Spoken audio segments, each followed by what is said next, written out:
अगला चैप्टर है भूरिश्रवा, जयद्रथ और आचार्य द्रोण का अंत।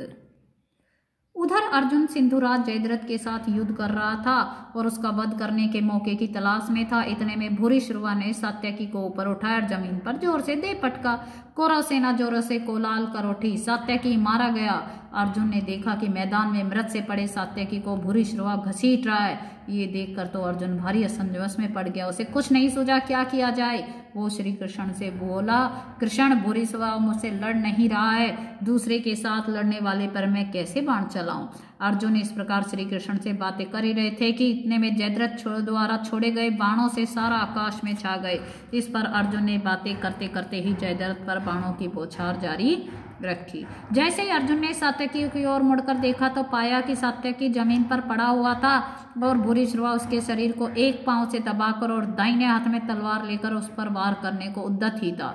ये देखकर अर्जुन से नहीं रहा गया। उसने उसी क्षण भूरिश्रवा पर तान कर बाण चला दिया। बाण लगते ही भूरिश्रवा का दाहिना हाथ कटकर तलवार समेत दूर जा गिरा। अपना हाथ कट जाने पर जब भूरिश्रवा ने कृष्ण की निंदा की तो अर्जुन बोला,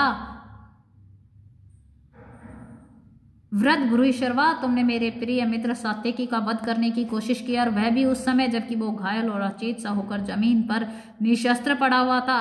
उस अवस्था में तुमने उसे तलवार से मारना चाहा, जिसके हथियार टूट चुके थे, कवच नष्ट हो चुका था और जो इतना थका हुआ था कि जिसके लिए खड़ा रहना भी दूभर था। ऐसे मेरे कोमल बालक अभिमन्यु का वध होने पर तुम सभी लोगों ने विजय उत्सव मनाया था। तुम ही बताओ कि ऐसा करना किस धर्म के अनुसार उचित था। अर्जुन के इस प्रकार मुंह तोड़ जवाब देने पर भूरिश्रवा युद्ध के मैदान में शरों को फैलाकर और आसन जमाकर बैठ गया। उसने वहीं आमरण अनशन शुरू कर दिया। यह सब देखकर अर्जुन बोला, वीरो, तुम सब मेरी प्रतिज्ञा जानते हो। मेरे बाणों की पहुंच तक अपने किसी भी मित्र या साथी का शत्रु के हाथों वध न होने देने का प्रण मैंने कर रखा है, इसलिए सात्यकी की रक्षा करना तो मेरा धर्म था। अर्जुन की ये बातें सुनकर भूरिश्रवा ने भी शांति से सर नवाया और जमीन पर टेक दिया। इस बातों में कोई 2 घड़ी का समय बीत गया था। सब लोगों के मना करते हुए भी सात्यकी ने भूरिश्रवा का सिर धड़ से अलग कर दिया गया। सात्यकी के कार्य को सबने निकृष्ट कहकर धिक्कारा। लड़ाई के मैदान में जिस ढंग से भूरिश्रवा का वध हुआ था उसे किसी ने उचित नहीं माना। कौरव सेना को तितर बितर करता हुआ अर्जुन दैत्यरथ के पास आखिर पहुंच ही गया, परंतु जयद्रथ भी कोई साधारण वीर नहीं था। वो सुविख्यात योद्धा था। वो डटकर लड़ने लगा। उसे हराना अर्जुन के लिए भी आसान नहीं था। बड़ी देर तक युद्ध होता रहा। दोनों पक्षों के जो वीर थे सूर्य की ओर बार बार देख रहे थे। धीरे धीरे पश्चिम में लालिमा छाने लगी और सूर्यास्त का समय भी करीब आने लगा, परंतु जयद्रथ और अर्जुन का युद्ध समाप्त होने के लक्षण ही नजर नहीं आ रहे थे। ये देखकर दुर्योधन के मन में आनंद की लहर उठने लगी। उसने सोचा कि अब जरा सी देर हो रहा है, जयद्रथ तो बच ही गया और अर्जुन की प्रतिज्ञा भी जो है विफल सी हुई है।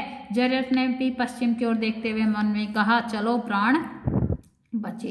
इसी बीच श्री कृष्ण ने अर्जुन से कहा, अर्जुन, जयद्रथ सूर्य की तरफ देखने में लगा है और मन में समझ रहा है कि सूर्य डूब गया, परंतु अभी तो सूर्य डूबा नहीं है। अपनी प्रतिज्ञा पूरी करने का तुम्हारे लिए यही अवसर है। श्री कृष्ण के ये वचन अर्जुन के कान में पड़े ही थे कि अर्जुन के गांडीव से एक तेज बाण छूटा और जयद्रथ के सिर को ले गया। श्री कृष्ण ने समय पर ही एक चेतावनी अर्जुन को दे दी थी कि जयद्रथ के सिर को जमीन पर नहीं गिरने देना है।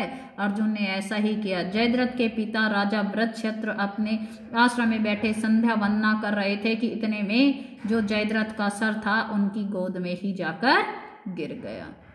ध्यान समाप्त होने पर जब वध क्षेत्र की आंखें खुली और वह उठे तो जयद्रथ का सिर उनकी गोद से जमीन पर गिर पड़ा और उसी क्षण बूढ़े वध क्षेत्र के सिर के भी 100 टुकड़े हो गए। जब युधिष्ठिर ने जान लिया कि अर्जुन के हाथों जयद्रथ का वध हो गया है तो उन सबके आनंद की खुशी नहीं रही। इसके बाद तो युधिष्ठिर दुगने उत्साह के साथ सारी पांडव सेना को लेकर आचार्य द्रोण पर टूट पड़ा।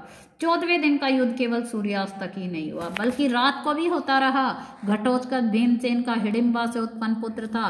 कर्ण और घटोत्कच में उस रात भयानक युद्ध हुआ था। घटोत्कच ने कर्ण को इतनी पीड़ा पहुंचाई थी कि वो अपने आप में न रहा और इंद्र की दी हुई शक्ति का जिसे उसने अर्जुन का वध करने के उद्देश्य से यत्न पूर्वक सुरक्षित रखा था, घटोत्कच का प्रयोग कर दिया। इससे अर्जुन का संकट तो टल गया परंतु भीमसेन का प्रिय वीर पुत्र घटोत्कच मारा गया। पांडवों के दुख की सीमा नहीं रही, इतने पर भी युद्ध बंद नहीं हुआ। द्रोणाचार्य के धनुष से बाणों के तीव्र बौछार से पांडव सेना के असंख्य वीर कट कट कर गिरते जा रहे थे।